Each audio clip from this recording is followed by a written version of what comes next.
Hey there, and welcome to the Unfiltered and Undiscovered podcast. Now, once again, we've got a great show for you tonight. We've got another new undiscovered song from a returning artist back to the show. So we must be doing something, well, relatively okay. But we've got another, it's a cracker too. It is a really good song. But before we head down that path, let's welcome our co-hosts. And we're making it official, aren't we, Bailey? We It's are. now Bailey, Braggy, and Curly, The BBC.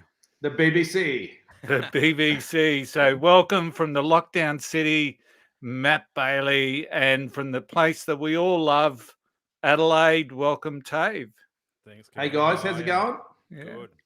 What a cracker of a show. And we've got our special guest, of course. We've got Sean Frazer from the Ritzy Kids, or who is the Ritzy Kids. How are you, Sean? Welcome back. I'm doing well. How are you? Sensational. Now we spoke with Sean. He reminded us a couple of months ago. It seems like just yesterday. Yeah, So- the band's only, is it 3 months old now, I think, and you guys spoke to me first. It was like, I think the band had been 2 days old or something. So, it's good to be back. Excellent. So just as a reminder, what we're going to do first up, just to remind those people who listened back to that episode, and so for some of our new subscribers, let's play the Ritzy Kids Breakthrough. This is their very first song that was released 3 months ago. The film clip's a cracker. It's hopefully it's doing well. And here we go.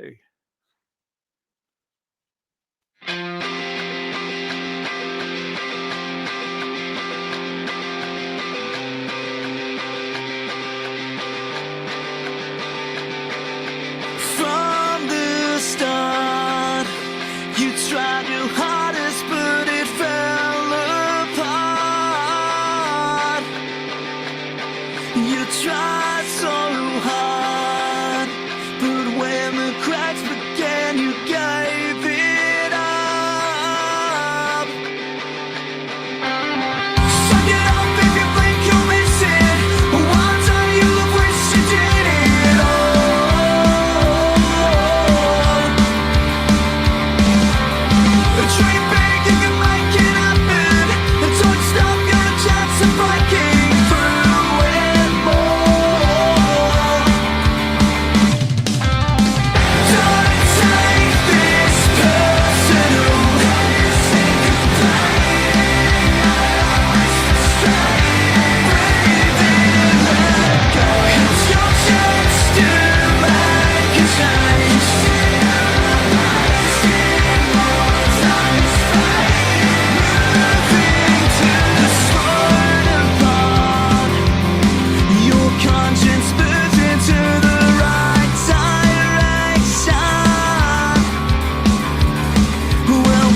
absolute cracker. Thank you.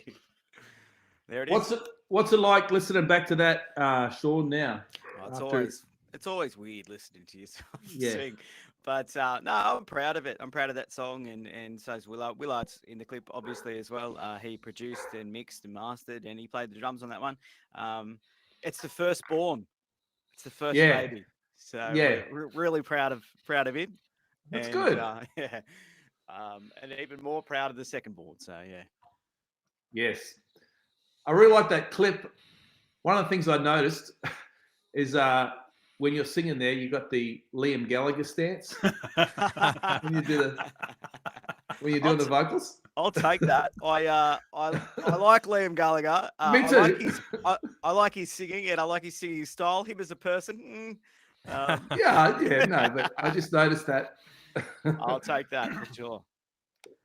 Now, Sean, you released a second single recently on the was it 9th of August? I think it was the 13th. 13th. You were close. Close. It was that week anyway. Yeah. We released Sally, so the second single. This one was completely different to Breakthrough. Obviously, in Breakthrough, in that video clip there, you saw both of us together. Yes. Because we weren't in lockdown. This time, yeah. The challenge. But you know what? It was. It wasn't bad in the end. We've both got our own studios set up, so yeah, we had to do that. Sally in lockdown. Yeah. So that's Mitch, and Mitch is the drummer, yeah. Yeah, Mitch is the drums. Yeah. Yeah, he's got some good chops. So before we play it, who is Sally? Is this a breakup song, or is this just a... No, it's not a breakup song. It's Sally is in some way fictional. Yep. But it's a story about basically a negotiator talking someone down from a rooftop. Gotcha. I heard that line. And it was inspired by, the last 18 months for all of us. Yeah. It's been a rough time for some people, most of us really, with the pandemic and whatnot. And I never wanted to write a song about the pandemic or anything. I just hate it.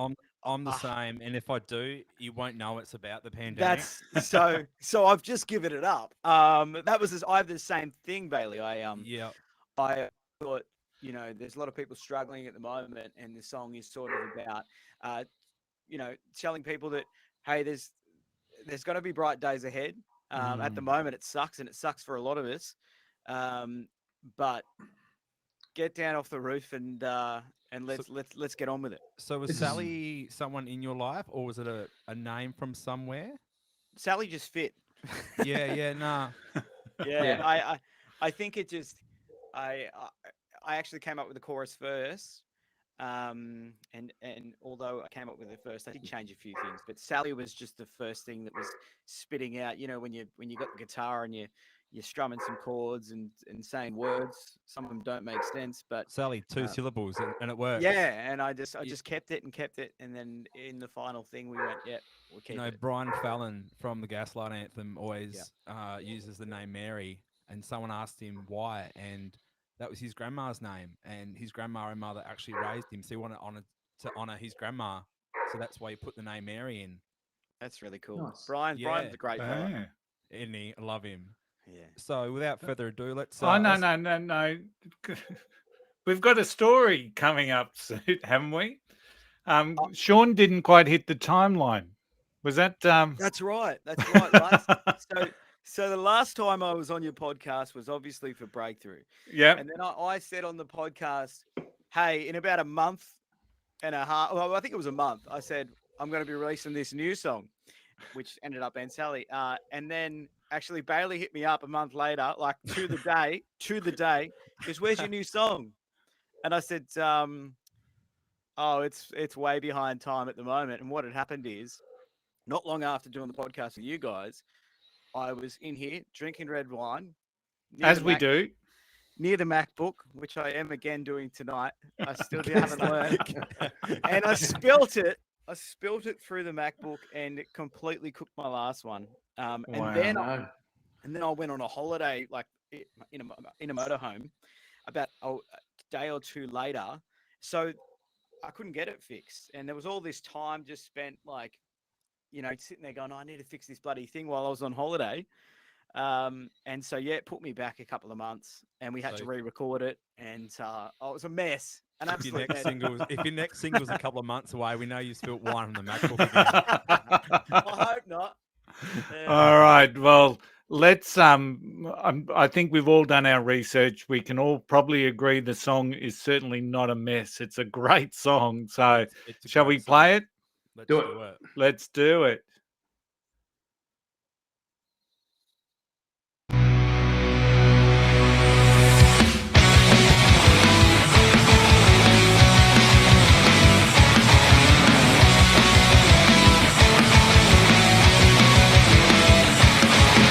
Hear me out, hear what I've got to say. You hop up the city looking down at me. I know the pain, hey, it's your fun, it goes away. When the world turns on you, it's hard to appreciate. It's quite a view to stare into from the rooftop, you bet your blues. Take my hand, a second chance, come and walk with me again. Oh, Sally, now, don't you let them get you down. Your heavy heart will patch it up and start again. As you slowly fall apart, they're closing down the streets. It's so far, it's you and me and the crowd below your feet. There's something on your mind, and I hope that you confide. I'm not ashamed to say I miss you. Take a step back for a while. It's quite a view to stare into from the rooftop, you bet your blues. Take my hand, a second chance, come and walk with me again. Oh, Sally, now, don't you let them get you down. Your heavy heart will patch it up and start again.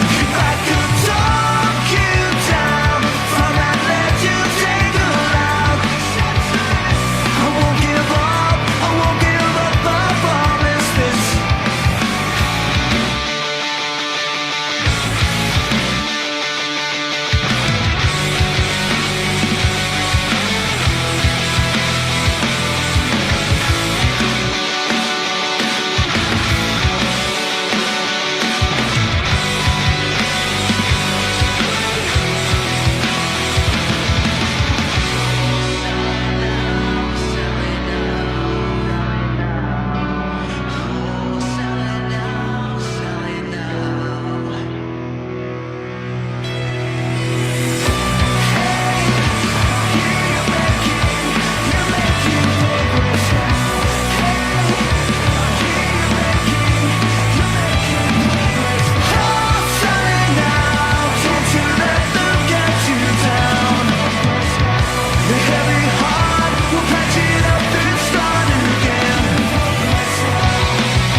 Yeah.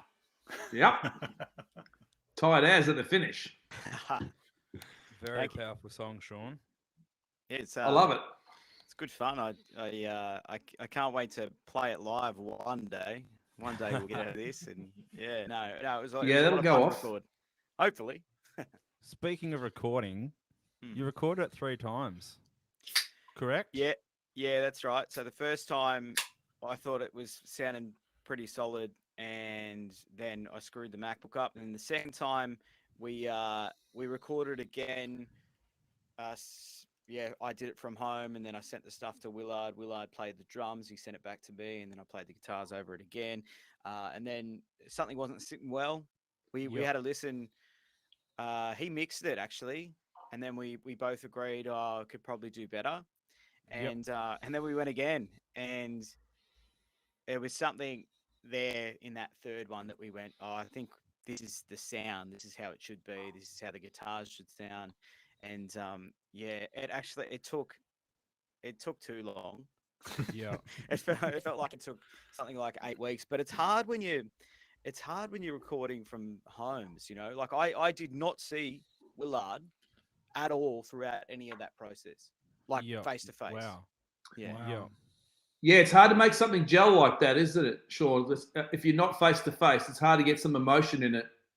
I mean, you can put the emotion in it by yourself, but when you've got someone else to look at and you're both going together, like when you're playing live, Yep. the reason it works so well is because it's 5 people's emotions or 4 people's emotions going out there. So I get it. Yeah. Yeah, you're totally right. I think that could have been a huge factor in that way. But also in saying that, recording this way, if we can keep working at it, it is the way to go. Just budget wise, money. Yeah, for sure. And we spoke about that last time, being in the studio and looking at the clock. Yeah, Another $100, and and save time this time. That's really frustrating. I mean, sometimes you'll book 2 or 3 days, and the first day you'll blitz it. You'll write everything. You'll be creative as anything, and then halfway through the second day, when you're paying $800 a pop or something, hey, some people are paying double that, and then you'll get halfway through that second day, and you'll be sitting there on the lounge, looking at the clock, going, I've got nothing else in my head. I can't. I'm exhausted. But you've still got to pay for that time. Yeah. Oh, yeah. Yeah. The well. producer's sitting there waiting. It's full on. So, Sean, you played all the guitars on there and the bass. Yeah. And you sang the harmonies with this. I really love the harmonies in your first song as well, and also on this one. Yeah. Well, it's not a lot of people put a lot of time into that. I don't think these days. So I've just gotten into harmonies, and they make. I really appreciate it. They make such a fucking difference. And you know what? When you start doing them, you start listening to songs on the radio, and you start realizing how many songs have the harmony there the whole time. Like you think of someone like Split Ends or Crowded House. They've got harmonies right through their songs from verses to choruses, and you realize that does make the difference in the end. I'm new to it. Like I've only been doing it a couple of years, but and I drive around in the car and I listen to a song and I'll try and harmonize to the song. That's the way to do it, Sean. Yeah, that's it for sure. And sometimes it's just shit house, but I enjoy listening to harmonies, so I just want to try and get better at it. Yeah. So you were saying, Sean, you started this one with the chorus, yeah? You came up with that first, just on your guitar? Yeah, the chorus had a few chords written down and then put them through Logic Pro. I've got some software here, and sometimes I'll just loop, say, a verse until I can think of something. Yeah. Come up with words. And you come up with the guitar intro a bit later? Yeah, I might have had the rhythm, and then I'll bring in the octaves weeks later. I could leave the intro with just bare chords and a bit of bass, and then I'll add that. I think that lead guitar bit or the octave bit got added real late in the game. In the lead guitar bit where you did the harmony there. Yeah, that's great. I like that bit. Thank you. And I love the swell at the start. Who come up with that? Did you or Mitch come up with that? It's all Willard, and he's like he's a magician. He's like a magician. I sort of he has been a producer for some big acts, and he's been quite successful on his own. He used to be in a pop punk band on the Central Coast called Best Kept Secret. He was the singer. Okay. So he knows the genre very well, and he comes up with those sorts of ideas on the fly. And sometimes it's just natural to him. So I'll send him, hey, I think the intro should be like this. And then he'll go, hang on, give me a sec. And then he'll send it back and I'll go, what did you just do? Isn't it great when you got someone like that who can sit back, because you're in the song writing it, and he can sit back outside it somewhat and go, oh, it needs this. Yeah. And it'll just come naturally to him. He's got an ear for all types of genres, all types of, he's very clever. How does it feel releasing music in 2021, Sean? We spoke about the song about, during a pandemic, I got the feeling when I released the remix a couple of weeks ago. It's just a different feel because the world's just really depressed at the moment, and a lot of people just really don't want to do anything. I see the positives of it. I know that we can't go out and play our songs at the Yeah. moment, and I'm probably pretty much banking on we probably won't do that this year. Yeah. But I try to zone in on the positives, and the positives being that I've got a few friends that don't mind listening to my music, and Yeah. if it makes them smile, or it gets them through their day, then I'll keep writing music. I mean, I do write music selfishly for myself. I like to just Yeah. get it out. But if there's a few people that enjoy it, that's why I want to do it, and that's why I want to continue to do it during lockdown. And there's a lot of probably musos out there that are thinking, what's the point? There is a point, and that's to make people happy. Yeah, and to make Exactly. themselves happy. Yeah. Great time to write music when we're in a world situation like this. You think of all the other times, during the 60s when the shit was going down. A lot of great music came out of that time, and a lot of great music's going to come out of this time, I'm sure. Because people are sitting at home with those feelings, Bailey, like you say, and they've got to express them somehow. Sally came out on the 13th. Yep. And I actually messaged Sean when I first heard it because I had a rough week that week and I didn't want to listen to it on the Friday or the Saturday. Took me a couple of days to actually listen to it. And I said, Sean, every lyric, I said, I felt that. So Yeah. you helped me, Sean. Oh, thank you. I see. That's going back to what we were just saying. Absolutely. If you can help someone out with your music, then that's powerful. And I don't get messages like that. I can't just sit here and say I get them all the time. That would have been the first one I've gotten like that, and it was really nice to hear that. So thanks for letting me know. You're welcome. And I think one of the powerful things was the way you did the video, man, of like you in the middle and like two different people yelling in the ear, and then the chorus just belts out. Like there's such a strong message there that I hope everyone can see it because I can. That was the first time I heard it, was the lyric video. So my brother will be absolutely stoked, and he'd be watching and listening right now. Now, Nathan, because he actually, the video clip cost me $55. Right? Was that a five job? I'm giving away all the secrets now. I bought a green screen, and I set it up in the garage. Yeah. And one day I got home from work and I said, I've got 2 weeks to go until the video clip's out and I really got to make something. And I stood in front of the green screen and I looked straight at the camera and I thought maybe the person facing the camera will sing the chorus. So I stood there still until it came my time to sing, and I sang it. And then my brother Nathan said, why don't you have someone, you to the left and to the right, and you're talking to yourself? And I went, that's fucking brilliant. Absolutely. Excellent. So I did that. Yeah. Well done, Nate. Pour one out for Nathan. Well done, Nathan. On you, Nathan.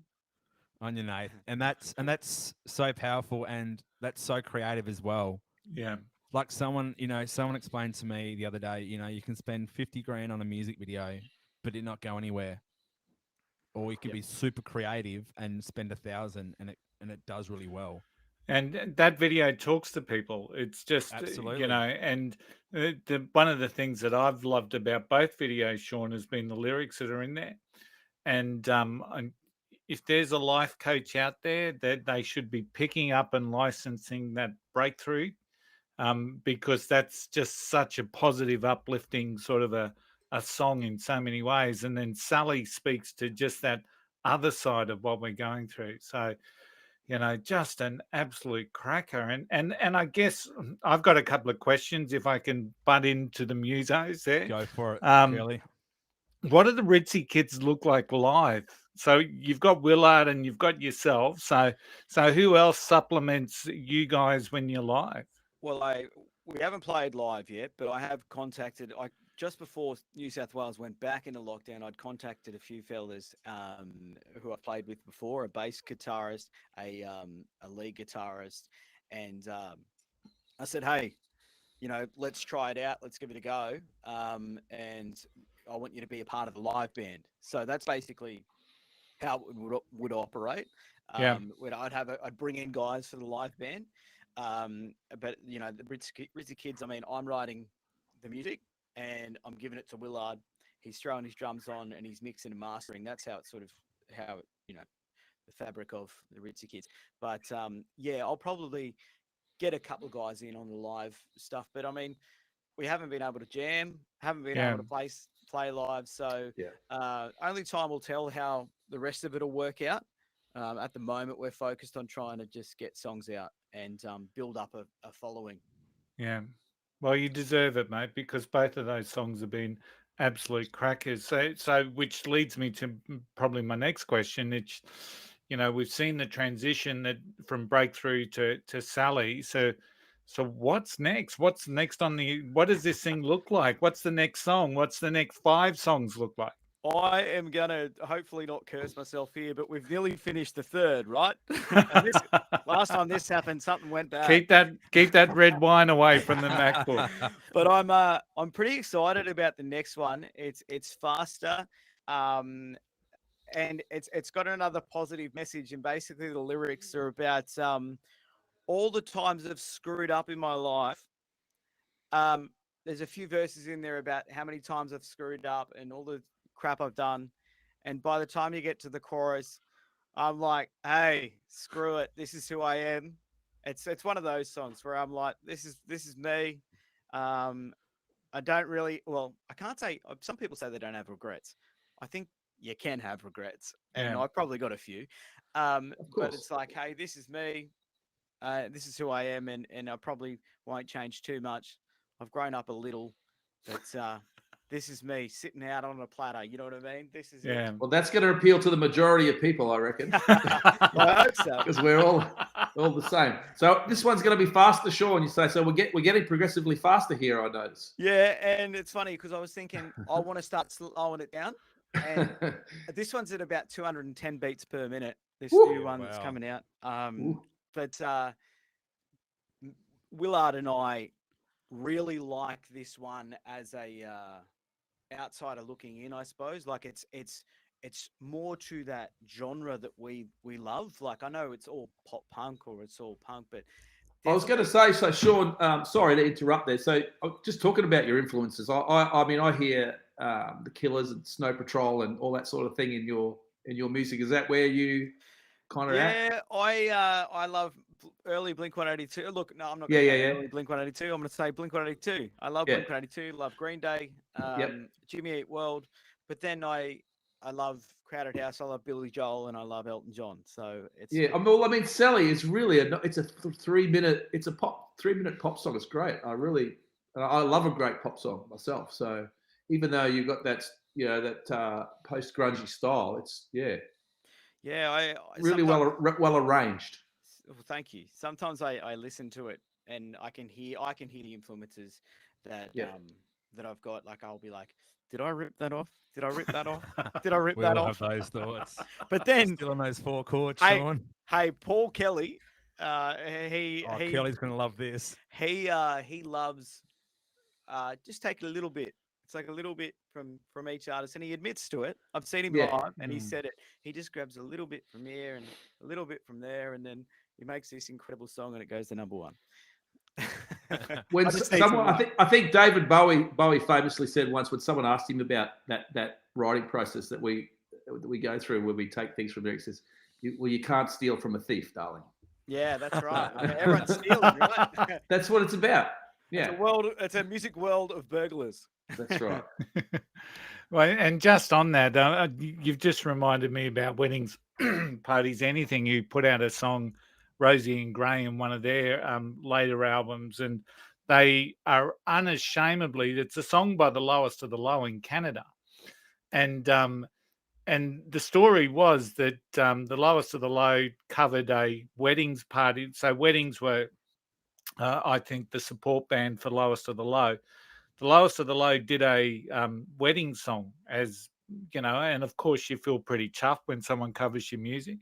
So the next show, when they were together, Mick Thomas got the team together and said, "What are we going to sing? What are we going to sing? We've got to do a Lowest of the Low song." So they chose Rosie and Gray, and they added a chorus and they changed the words and they mixed it all up. And when you listen to the songs, there's similarities, but they are so completely different. So I sort of get the concept with influences. You can't move your influences out of the room and totally get a brand new creative thought. It's you've got that stuff that's ingrained in you, and you are going to take those snippets. So Yeah, and Yeah, I think the most sure. simple songs are always the best.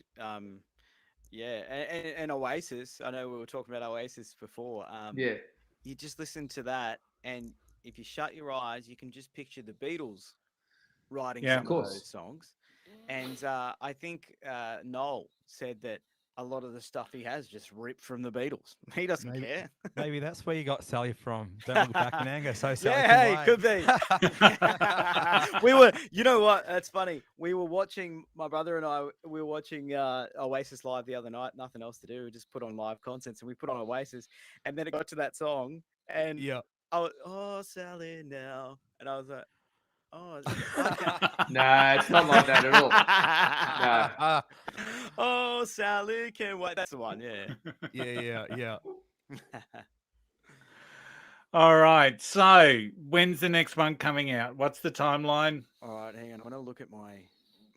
I reckon. Don't knock your wine over. No, I'm looking at the calendar. I reckon around September 30, maybe at the end of next month. Like I said Oh, last wow. time. But So he just going to be releasing singles? Are you going to EP eventually in the I think works? it'll form into an EP. Yep. I think at the moment singles are the best way. I've been listening and watching a lot of like music marketing. I'm trying to get my head around everything at the moment. Videos, songwriting. Just we're in Yeah. lockdown. What else? What else is there to do? And Yeah. I was listening to a podcast yesterday on music marketing, and they were saying that singles are the way to go if you're brand new. Yep. Because if you drop a EP when you're brand new, you've wasted 4 songs. The fifth one people might like, but the other four people might not be into, or they'll only listen to the one single that you had. So I think the gist of what I was hearing was that just when you're starting out a new band or a new project, just release a couple of singles and build up a little following if you can. And if you get Yep. enough people involved, maybe drop an EP, and that will be what ends up happening. It will be an Yep. EP. I wouldn't say it'd be an album just yet. I'm not Yep. going. It's a funny thing like where you want to go. Like obviously I'm doing an EP, you're Yep. doing your singles, and Yep. yeah, it's a funny thing where you want it because I get what you're saying as well. Yeah. Pushing the single every say 6 to 8 weeks, I think is what I'm looking at doing. I Yep. think 6 to 8 weeks is a good time where people go, "Hey, where's your next one? Where's your next?" Yeah. You know, and you Yeah, go, "Oh, yeah, here yeah. it is. Here it is." Yeah. And then maybe by the end of the year, yeah, there'll be an EP Yeah. with a couple of songs. I think the best way to do it is probably 3 singles, and then say, "Hey, you can get those 3 singles plus 2 more next Friday." Mm. Yeah. Um, Yeah. yeah. Have you thought of an acoustic version of Breakthrough or Sally? or an I electronic. noticed band. there's some acoustic guitar in Breakthrough.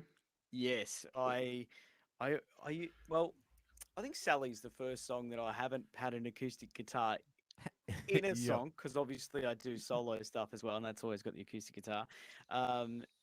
Yeah, I love the acoustic. Acoustic Yeah.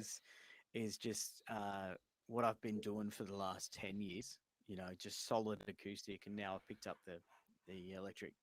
If a song's going to work, it's got to work just with you and the acoustic That's right. first. Yeah, I heard the singer of Unwritten Law say that the other day. There you go. He said he releases the punk stuff, but he'll always trial it on an acoustic guitar, and if it sounds shit on an acoustic guitar, then he won't release the song. That's what I've heard Green Day say as well. Because Yeah. like early days they could just play at parties and it was just the acoustic guitars. And you know what? I don't think I've played Sally on an acoustic guitar, so I'm not sure if it works. But another thing, I think it will. going back to the marketing as well, like you've done 2 albums, and when you look at an artist that's signed to a record label, when they put out an album, they've got music videos and all that promo. Yeah. Where a good thing is about the singles, you can put everything into the one single. Yeah, that's rather right. than try and do everything. So you can you've done the single, then a couple of days later the video will come out and and then work on the next one. Yeah, and I think I said in your podcast last time the best thing for a musician in 2021 is to learn video. Yeah. Whether Yep. that's just grabbing your phone and talking um, to your followers, or recording yourself playing acoustic, or recording stuff and chopping it up on a computer. It's actually really easy to do. Just people don't want to do it, but it makes the biggest difference. I've noticed making little videos where I just talk about a song, or it's honestly it takes 5 minutes. Mm. I reckon I'm getting better engagement now, and I wish I had have done this 15 years ago. Yeah. Yeah. And I kick myself for that. The best thing you can do is use video to promote music. Yeah. And you've got that one on YouTube at the moment where you're talking about Sally. In the backyard. Yeah. Yeah, I Yeah. saw that one. Yeah. It's and it's so true. And even if it's just about learning how to do stuff, because then you're not going to get ripped off when someone says, I can do your video for you. You know what it takes, you know the time, you know the technology. So if someone comes to you and says, we'll do that same video that's cost you 50 odd bucks Yep. for Sally, Yep. we can make that for $5,000, you know it's a rip-off. And so yeah, it's always good to get the skills. Yeah, absolutely. I honestly just think everyone that plays music, every single person should just have a look at it. It's not hard to do, and it will benefit you in the long run. Um, it- yeah, video, visuals is where it's at Because for your I've music. noticed that you're talking on your stories a lot more, Sean, as well. Yeah, and I hate it. I hate it so much. I think I even being in a music video, I hate as well. And people I work with and stuff, they'll be like, "Oh, you bloody, you're doing your music videos and stuff. Oh, I didn't know you did this." And I'll say the same thing I'm saying to you. I don't like doing it, but I see the benefit in it. Absolutely. It's I asked the guy once. I said, "Why do you post so many stories?" He said, "Because if someone wants to buy from you, they have to know you, have to like you, and have to trust you. And talking through the stories, people get to know you. That your sense of humor, what you like. They'll choose whether they like you or not, and Yeah. whether they can trust you." Another thing is whether they like you or they don't like you, they're all watching, because Exactly. there's something about watching someone with a camera to their face, and some people will be like, "Oh, who's this guy? Who's he think he is talking to the camera?" But at least you've got their attention too. Maybe you can change their mind. Yeah. Exactly. It's good. I think I agree with you. It's good to learn how to do it yourself. But if you can have someone in your pocket that's an expert in that field, like you have Mitch with the production, do you know what I mean? Someone else who's outside it. Sometimes that's a good thing. Yeah, it's always good. The more collaboration you do, the better. I know you don't want to go spend the money, but if you've got someone who maybe a little bit more expertise at, putting together a clip, is a little bit more practice. It's handy. Could be your friend or your brother with Yeah. ideas. Yeah, Nathan. Yeah, you've got to let people. What I've been doing recently with the music is I'll send an email to say a couple of people. My girlfriend, she gets all the songs before they're released, and it's funny. Some people, might think, oh, why am I valuing her opinion? She doesn't know anything about music. She does. She listens to music. Absolutely. She listens to the same music that I listen to. She drives to work and she listens to the pop punk sort of stuff. So I can send it to her, and actually her opinion is just as valuable as someone. For sure. Who's She's a in the punter. game. Yeah, she's exactly. a punter who you can trust. That's right. And Absolutely. To not piss up your ass or whatever. Just he'll tell you straight. Oh, I don't think that one. I'm not sure about that. Or you got to. But you got to be big enough to take all that on board as well, haven't you? Yeah, and you know what? I get this weird sensation when someone says, "Oh, I don't know about that." Yeah. I actually it doesn't fully affect me in a bad way. I go, why? Like, what's going on? What don't you like about that? And I'll just sit there and listen to what they have to say about it, and then I'll go back and listen to it, and maybe change it if I agree with them. I allow it to come in. It is hard though, isn't it? Especially when it's your baby.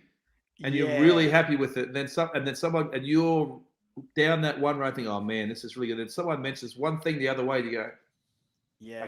I can't be right. But it takes a lot of willpower, to sit back and take that on board if you can. Yeah. Well, They're not always going to be right, but I'm sort of in a debate at the moment. There's a song that I wrote just before I was going out to dinner with Maddie, and 20 minutes before we're going out to dinner, I'm sitting there recording a song. She's like, "What are you doing?" Like, we're going out to dinner. Anyways, I get back the next day and I start really working on this song, and I go, "Hey, this could be a Ritzy Kids song. This could be it." And she was like, "Nah, solo. That's a solo song." And then I was like, "Oh, I've got to try someone else." So I go to my brother. I go, "What about this one?" I go, "What about this one? This one's Ritzy Kids." And he goes, "You know what? That would be a great song solo." And I'm like, "Oh shit." That's two people, man. You've got to listen now. So I send it to Willard in the band, and I go, "Man, wrote this song. What do you reckon?" And he goes, "You know what?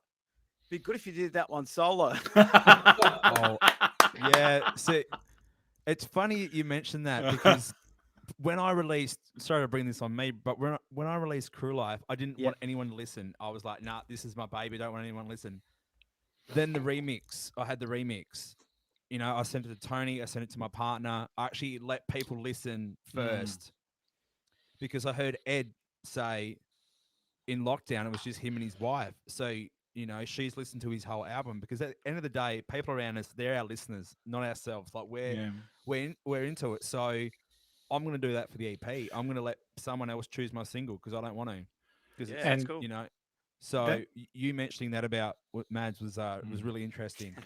It's sort of concurs with the conversation that Tave and I had when Tave's first album for the Blow Up Sweethearts was very much focused around where Tave wanted those songs to go, and I'm speaking for you, Tave, because I know that you don't like that sort of thing. But the next one will be different because there's so much that people can bring into it. That's right. Yeah, I learned a lot from doing that first one for sure. Yeah, I wanted it to be all my way, and I don't think none of the boys would say that, but I know next time to let there be much more collaboration. But it's hard, but when you're in lockdown, when we did the first one, we weren't in lockdown. But when you're in lockdown, it's hard to do that if you're by yourself, and like Sean's saying, and it's just you in the room, and you're not eye to eye. That's when you get the best collaboration, when you're eye to eye and you're playing them together, and you go, oh, I could go that way. Yeah, I doing that through email and Facebook Messenger is quite a funny experience. Facebook Messenger, my God. Like, I'll be writing to Willard. I'll be like, hey, I've sent you the new rhythm guitars, and then he'll write back and he'll go, well, they're all out of time. I have exactly the same experience with my guy like that. Yeah, and you'll be like, all right, well, I'll have a look, and then he'll be like, fucking, that's it. But it's funny because you're like looking at words, and it's probably better if we just started chatting through the phone or something, but we're using Messenger, and it is harder when you're not sitting across from each other, saying to each other, don't do that, let's do that. It's harder through Messenger. But it works. Absolutely. Well, Sean, once again, it's been a pleasure having you on the Unfiltered Undiscovered podcast. Let's hope we've brought a couple of new subscribers and people that love you away. How can they connect with you? Where can they listen to Sally?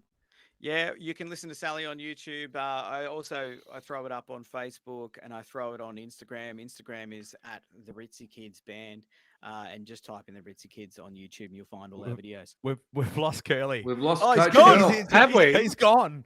Coach Curl's gone. Oh, I can still see all you guys. Oh, he's still here. Yeah. And Sean, is there any chance we can get an exclusive of the name of the third song, or are you going to keep that a secret? I've got to do the reporter thing, I think I might hold it. I think I'll hold it. That's fine. I get you. I had to try. That was good. You got me off guard. And of course, we will have Sean's links in the show notes. We've added Sally and Breakthrough through to the Unfiltered Undiscovered playlist on Spotify. my wife loves the playlist, and she just loves hearing all these songs. So I think Great. that Curly, tune in. you're unseen at the moment. He's Sorry. unseen. Oh, that's don't worry about that. Don't worry. His video is just going to show you. As Mate, long as you can hear me, that's the main thing. Can you So- show Sean your t-shirt? Look, I didn't get mine Ah, today, you but get look, your own there we go. t-shirt. We're back. What have I got to do to get one of them? Ah, Tell us the name of your next Well, one, Sean. yeah. and I've really got to say, Matt, your new microphone, that's a 1300 Oh, sex mate. line. Can I be Hey, honest? hey, Can I it's be Matt here. honest? This is Matt Daly 555. When we had Sean on the first time, Sean's microphone was like sounded so good, and I just sounded so shit. I'm like, that's it. I've got to do some research and sound good. So I did some research, and it came on Saturday. Of all Yeah. Sounds days. good. Sounds really good. Excellent. you. All right. So before we sign off, we've been going for just over 45 minutes. Fantastic conversation. A couple of words about Charlie Watts. Charlie Watts passed away this week, and from the Musos. I mean, Charlie's the guy behind setting the beat for the Stones. So, What a great drummer, solid drummer. Man, listen to some tracks like I want to say Start me up. Start Me Up. No, I'm gonna say what's it called? What a great career, though. Midnight Rambler. Have a listen to Midnight Rambler for a great shuffle beat. yeah, From Charlie. Do you think the Stones will still keep going now? Keith Richards did say when he asked him, they said, "Oh, Charlie's an integral part of the band," and Keith Richards said, "Charlie Watts is the Rolling Stones." wow. I was reading. I think we were reading the same article. He was the backbone, and he was the sensible one, the one that didn't. I think he took drugs back in the early days, but I think he really corrected himself, and the others just partied, partied and Some more partied. than others. And he was married to his wife from 1964 up until his passing. A loyal man, a great man. And I was also reading another story about him when Mick Jagger called him something like. He said they were having a band discussion, I think, Sean, and he said to him, "You're my drummer." Yeah, they phoned him up and said, "Where's my drummer? I want him around here now." That's right. And then Continue. he does go up and see him.